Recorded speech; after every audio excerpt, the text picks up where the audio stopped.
යකෝ බං ඒ ගමන ඈ මට මේ වැඩේවත් කරගන්න දෙන්නේ නැද්ද? මෙතෙන්වත් ආවද? බලපල්ලකෝ උඹලා. අප්පච්චි ගුරුත්වාකර්ෂණ බලය කියන්නේ උඩ ඉඳන් බිමට වැටෙන එකටද? ඔව් බං ඔව්.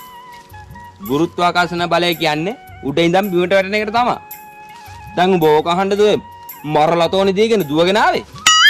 මම ගෙදර ආවනම් ඕක අහන්න තිබ්බනේ උඹට. ඈ? එතකොට අප්පච්චි ගුරුත්වාකර්ෂණ බලය හොයාගෙන තියෙන්නේ අයිසැක් නිව්ටන් මහත්තයාද? ඔව් බං ඔව්.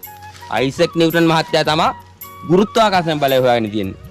දැන් උඹට මොකද්ද ගුරුත්වාකර්ෂණ බලයත් එක්ක තියෙන සම්බන්ධය? ඈ? එතකොට අප්පච්චි සිය වහලේ පල්ලේ වැටෙන්නේ නැත්තේ ගුරුත්වාකර්ෂණ බලයෙන් හින්දා වෙන්නේ නැති නේද? ඔව් බං ඔව්. ඈ? තාත්තේ